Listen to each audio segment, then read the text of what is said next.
Welcome to the Wednesday Pitcher Nail Down. I'm Jason Gilbo, JGilbo11. With me is Russell Clay at Russell J. Clay.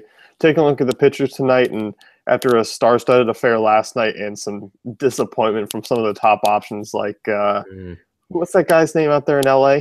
I think it's Clayton.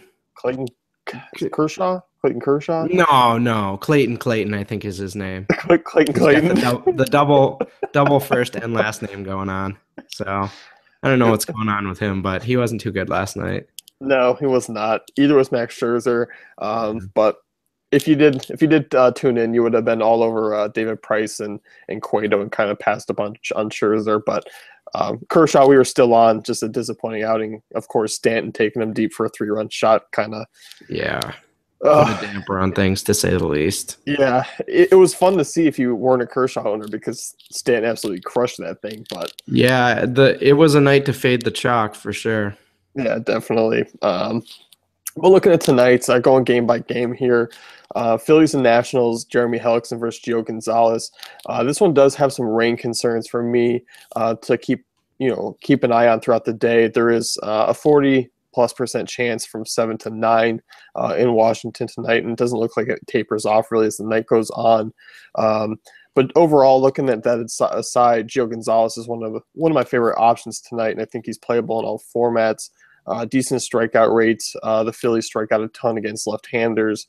A 22.5% rate since going back to last year, ranked 24th in WOBA. So Gonzalez, big favorite, -225. If weather holds, he becomes a great option.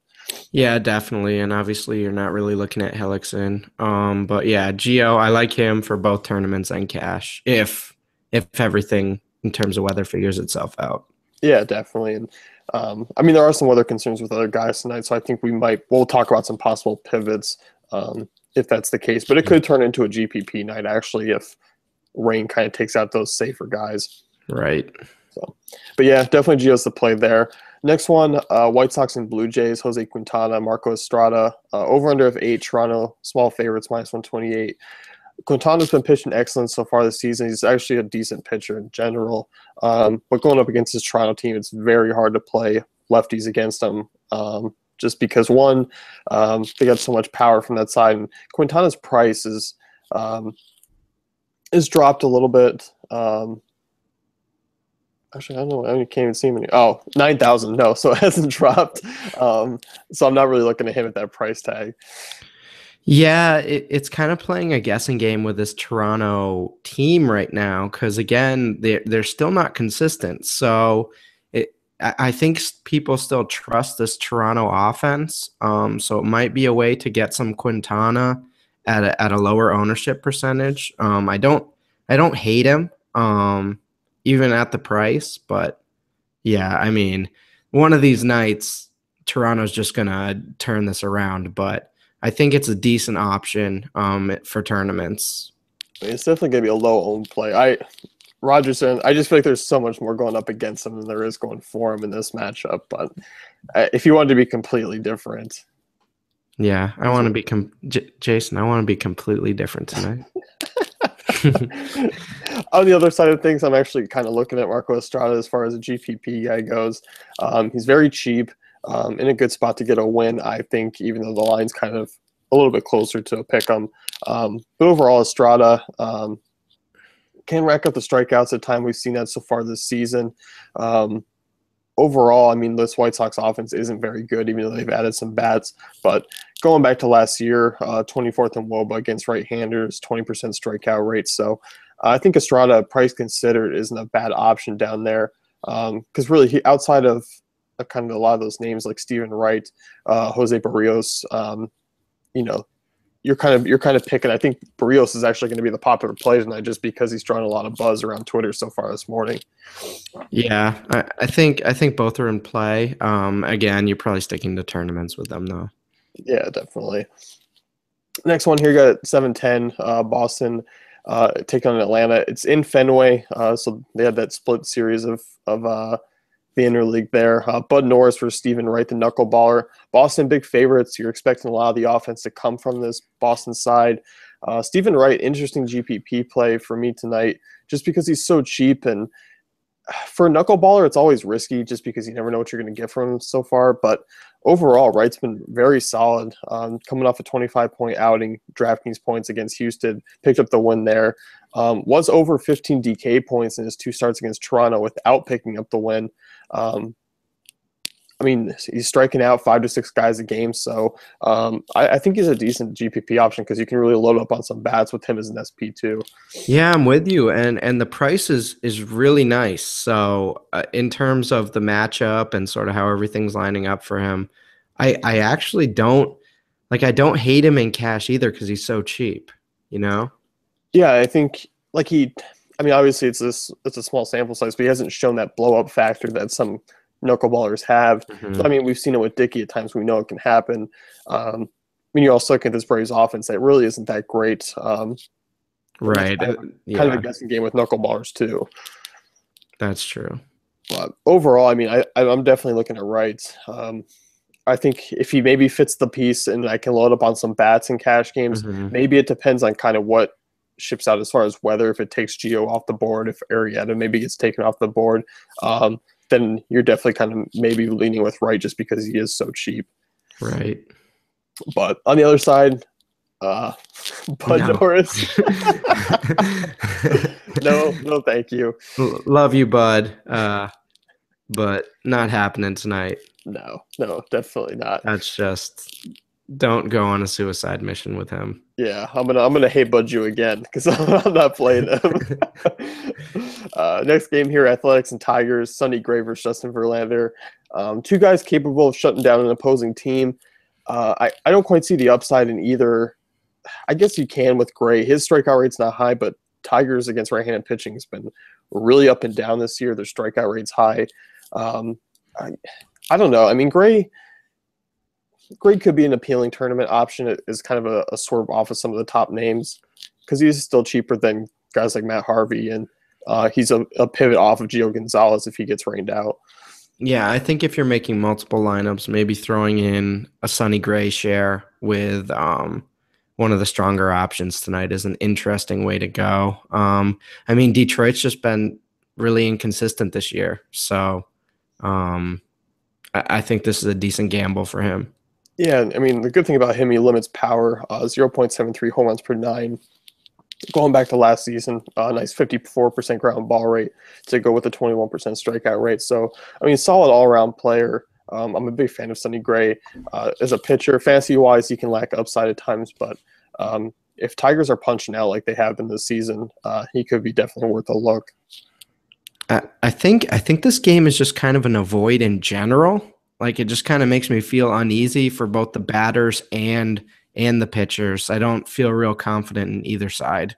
Yeah, no, I definitely agree with you. I think, one, I'm not going to be picking on either of them, but I'm also not going. I don't see a ton of upside here. More so Gray, if anyone. I just think the A's lineup, they don't strike out enough for me to go up against Verlander. Right. So, but yeah, I'm definitely in agreement on a full slate like tonight. It's just kind of an avoid. Yeah. Next one, we got Reds and Mets. Matt Harvey versus John Moscott. Moscott obviously not in play. Mets big favorites, -235, 7.5. Harvey, man, I thought his bounce back game was going to come last week, and it didn't. And he's in another good spot here, but he didn't pitch bad last week. But he obviously didn't pitch up to the price tag. But I think it's time to get weird with Matt Harvey, guys. I mean, in terms of what he's done so far this year, obviously it's ugly.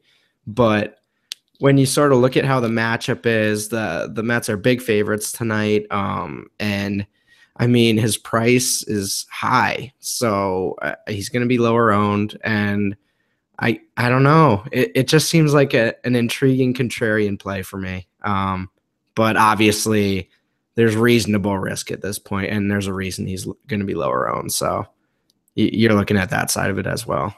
Yeah, no, I definitely agree. And I mean, obviously he's got the second best Sierra on this slate dating back to last year.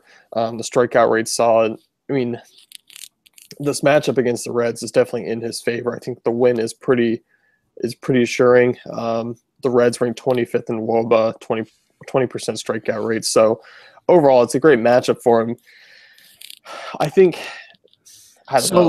last time, if you played him in his last start, he was actually pretty decently owned still. He was like 14% or something like that. But I think after that time, I think people are really going to start to get off him because he didn't even do well in his last start. So I think this is going to be the time where you actually might be able to cash in on a lower ownership if he does go off. Yeah, definitely. And I think he is because there's a lack of top end options outside of Arrieta, and Matt Harvey is that name quality. Um, you can definitely look at him in tournaments because he does have that monster upside. And I think you are right. He is going to be a little bit lower owned than last time. Um, Definitely a tournament guy for me. I still will. Yeah, I yeah, will. yeah, I'll plug in Arrieta. Take my money, sir, because I am. yeah. I'll pay up for him all day and go balanced everywhere else. But Hmm. I think Harvey actually. Yeah. I mean, I Yeah, think let I might let end up with more shares than I want in tournaments as the day goes on. let me preface my take with saying tournament only. You do not play Matt Harvey in a cash game. Yeah. But yeah, once you get a little crazy with the tournament lineups, I think he's intriguing. Yeah. I mean, you just look at. I mean, obviously he's averaging 8.7 DraftKings points per game so Yeah, far like starting the year. Um, so it's ugly, but I think there's some latent upside here. Yeah, definitely. And I believe, no, definitely. McCutcheon put up more fantasy points in one game last night than Matt Harvey has all year. So, Oh man. but we'll stop picking on him. Let's But move yes, on before we completely destroy my take here. okay, sorry about that. Next one, you got Orioles and Rays. Tampa Bay is minus 130 favorites. Tillman Hmm. versus Matt Moore.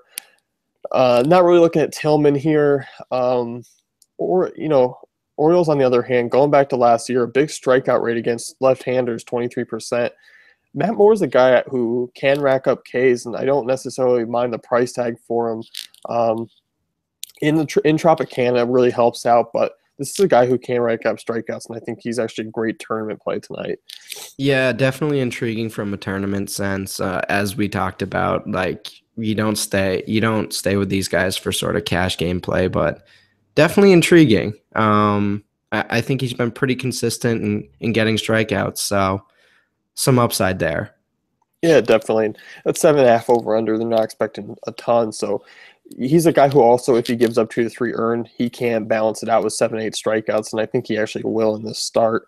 Mhm. If this was in Camden Yards, there I'd completely fade, but because it's in Tropicana, I actually like him a little bit Mhm. more. Definitely. So Tillman, on the other hand, not a guy I'm picking on. He's just completely unpredictable at times. I'm not a big fan of his overall anyway, even though he had a decent start against Tampa earlier this season. And he's like the anti Chase Anderson for in terms of DraftKings pitcher because I mean when you look at him, he's just too intense for me. I'm not buying this faux angry attitude he's got going on here. I'm going with Chase Anderson every time. If you haven't noticed, we've brought on Russ full time to analyze DraftKings pitcher pictures to tell us how fun they are. If you want a good time, Chase Anderson's your man. It's Telling not you Chris what. Tillman. No, Chris No. Tillman's completely depressed after a breakup, and he's just sitting in the corner on the couch. That's Chris He's just Tillman. got those 25-pound weights just doing curls. Next game here, we got Yankees and Rangers. Over under of 9.5. CC Sabathia, Martin Perez. No thank you to either of these guys. And No. are they on ESPN again? How is that possible? I feel like they've been Whoa. televised 3 games in a row. Gross. I mean, there's a lot of belly rumbling going on in this game for Yeah, sure. we'll But just yeah, no. In terms of fantasy, you're not really looking at this game for pitchers. no, definitely not. Next one here. Oh boy, Jake the Snake Arrieta, absolutely crushing, coming off a no hitter. Gets the Brewers at home with the wind blowing in. Um, the Cubs are minus 358 favorites tonight. Minus 358. That's stupid. That's by far the highest I've ever seen Yeah. from a baseball standpoint. That's just crazy. And but yeah, I mean Arrieta's over 13K, but you have to. You have to pay up for him in cash games. I I certainly am. I have no problem with that. and I mean that ownership's gonna insulate you in cash games. So if for some weird reason he doesn't do Don't even well, say it. Don't even say it. well, I mean we just went through this last night with Kershaw, but I mean everything process wise, I think you have to play him in cash. I don't see any way you can really get away from him. Yeah, no, I definitely agree. I mean, going back to last year, 1.66 ERA, Hmm. 56% ground ball rate, 27% strikeout rate. Guy's coming off a no hitter. He's lights out so far outside of his Chase Field start, where he wasn't even that bad, and pitchers haven't had a ton of success there. Um, Outside of that game, he has not allowed a run. So, I mean, so, so we're gonna go with that guy. yeah, he's the guy who's won his first 4 starts this season and has just been absolutely dominant. He's a lock for cash games tonight. You just plug him in and move on. Yeah, I threw out a tweet last night that said Corey Coleman caught 20 receiving touchdowns in 8 games last year. Some things in life are simple, guys.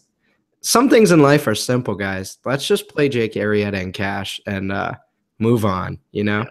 Oh yeah, definitely. And toying around, I mean, you can plug Arietta and Stephen Wright in GPPs and have 3,700 left over, which isn't bad. You can Right. find some decent hitters down there tonight. Yeah, that's not bad at all. So, but yeah, he's the play. On the other side, Taylor Youngman, not a guy I'm looking at just because he's not going to get a win. Right. Clearly. Yeah, I mean, if he gets a win, that's a big underdog for that. So I think we're just avoiding him. Yeah, definitely. Next game here. This one's intriguing on both sides. You get Indians and Twins. Vegas is expecting some runs here in Target Field, over under of 8.5. But Josh Tomlin, and then you got the young rookie making his big debut, Jose Barrios, and guy's 21 years old. A top prospect. He's expected to be in the Rookie of the Year running for most of the season. Obviously going up against a Cleveland team that is decent against right-handed pitching. But overall, I think he's still an interesting tournament play because there is upside. There is general risk just because his walk rate can be a little bit high. You're obviously looking at facing big league hitters for the first time, your home debut, your big league debut. There's a lot going on. I mean, there's just it's definitely risky. And this Cleveland team is not the best matchup for him, but I still think this guy's very capable of having a good outing. Right. And again, like you mentioned, there's a lot of variance and risk going on in terms of range of outcomes here. So I think it's intriguing. I mean, it's not killing you on price either. So, and again, when pitchers come in and hitters come in for the first time, there's no sample size for these guys to sort of, other than minor league stuff, to really, judge how they're going to be. So I think that's kind of an advantage when you first come in. Yep. No, I definitely agree. And you look at this Cleveland team, going back to last year, they do rank right in the middle in offense. They don't strike out a ton. The guy I'm kind of looking at actually is on the other side. I'm hoping his ownership kind of depreciates a little bit tonight because of the rookie making his debut, and that's Josh Tomlin. And dating back to last year has been really solid. He is a little bit home run prone at times, which scares me a bit, 1.63 home runs per 9, because he does have that low ground ball rate. But overall, I mean, he can rack up strikeouts, 23% rate going back to last season. And against this Twins team that does strike out a ton, certainly puts him in play as far as GPPs go because they rank in the bottom 5 in WOBA against right-handers, 21.5% strikeout rate. So I think Tomlin at that price tag can definitely pay it off even if he doesn't get a win, just because the strikeouts could possibly be there tonight. Yeah, I mean, if he gets 20 points, he's still paying off that price tag, at least on DraftKings. So, yeah, no, definitely a decent option there. Yeah, I think he is one of my more intriguing GPP options tonight. I think he comes in next to Matt Harvey just because he has that discount. I think they could be of similar production tonight. So 840 Pirates and Rockies. Nope. I don't care. I mean, we were talking about this before, and I was kind of like throwing out, well, like you kind of look at Nice at 4,900, and you're like, could I YOLO this? But you can't. You just can't. Like even at the price, you just can't, and it's as simple as that. Yeah, no, definitely. The over-under in this game is 11. So, I mean, they're projecting big run output again. So you just, I don't think you can even do it in tournaments, really. It's just not worth it. No, definitely not. John Gray going to be a good pitcher outside of cores, inside of cores, not so much as Yeah. any pitcher would. Moving on to this next game, and this one's kind of similar thinking. Cardinals and Diamondbacks over under of 8.5. Adam Wainwright, Patrick Corbin.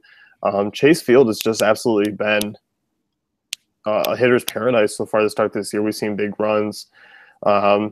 And Adam Wainwright just doesn't look good, and he's a guy I just don't want any part of right now. Something's up. And I mean, even at the reduced price, I think this is a little different than the Matt Harvey situation where something actually seems wrong here. Like, I don't know if he's lost it, but this is tough. And it's tough to sort of throw him in there tonight and think he's going to turn it around. I think it's a different situation.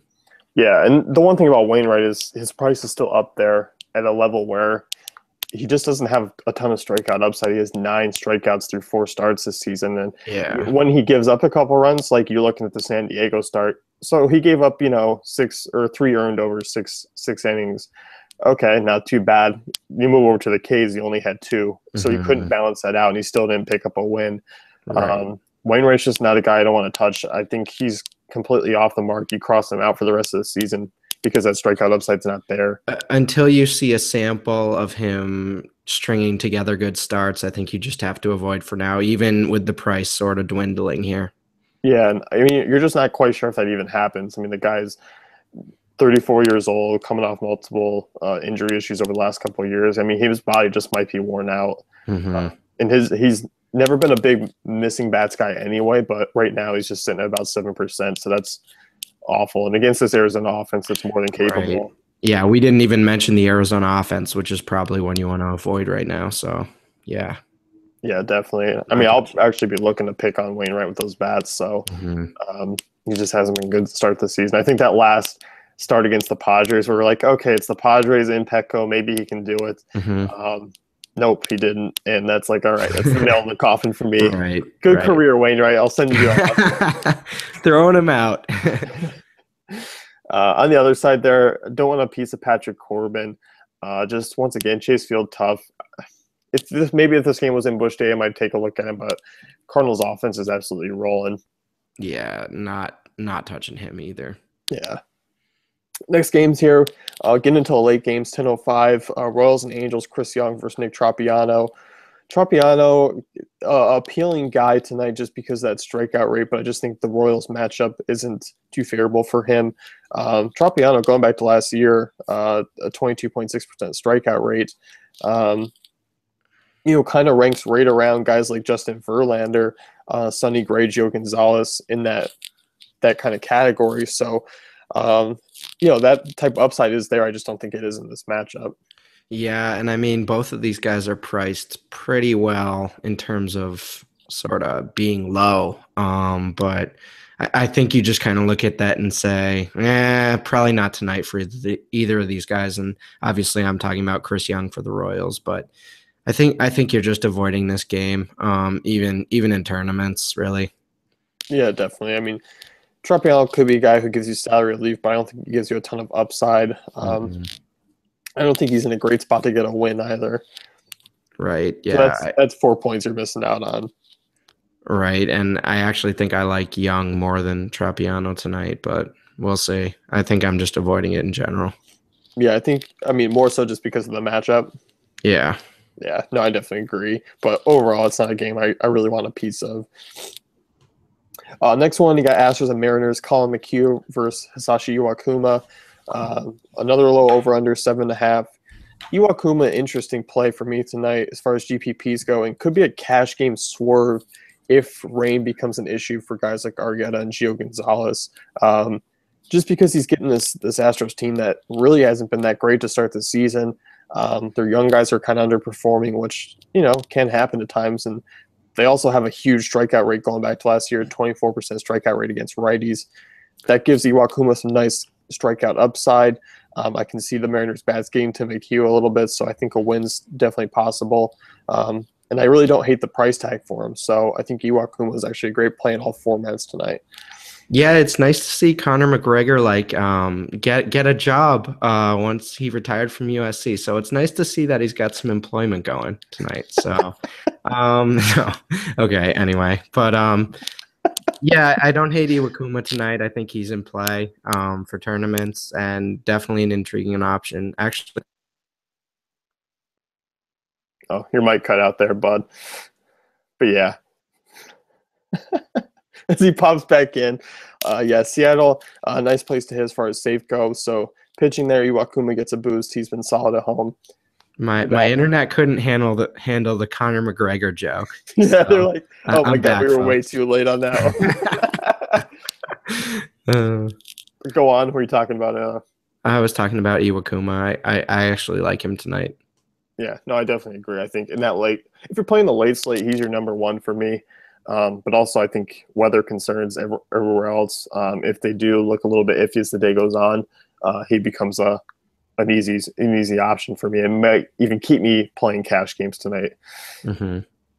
So, 10-10 here, Marlins and Dodgers. You got Scott Kazmir, who hasn't looked good so far to start the season. Justin Nicolino, the lefty on the hill for Miami. I can't get behind either of these guys. Scott Kazmir is kind of in Adam Wainwright type situation where he hasn't looked good to start the season. Been dealing with some injury issues so far. He's got a thumb thing going on, but overall, outside of his start against San Diego, where he pitched 6 shutout innings and struck out 5, he hasn't been missing too many bats. He's given up 5 homers over the last 3 starts. Not a guy I want a piece of against this Marlins offense that is starting to creep up and starting to be actually a little bit decent, and kind of they're not the automatic team you just target against right now.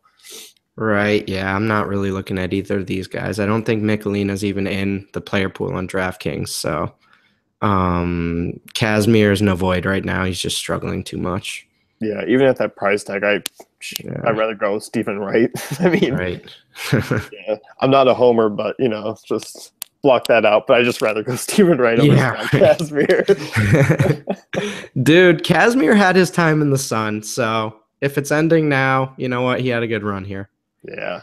And I just think we see another time where, it's another Dodger lefty struggle. Who would have thought we'd say that today after last night? But I know. I just don't think it's going to happen. Yeah, that's an avoid again. Yeah, definitely. So that's going to wrap it up. You're really looking at Arrieta, Gio Gonzalez, your kind of top options tonight. Iwakuma, if weather kind of slips in, he'll work his way in. Tomlin, Moore, those guys are definitely on your radar for GPPs. And your cheap guys, you're kind of looking at Wright, Estrada. Matt Harvey, baby. Oh, and you're Matt Harvey. Yeah. Street, baby. So that's who you're looking at as far as arms go tonight. That's going to wrap it up. Any final words from you? Any other Conor McGregor jokes you want to bring out? Oh boy, that was a rough one, guys. Thanks for staying with us. Check out dailyfantasycafe.com for all our great tools and content.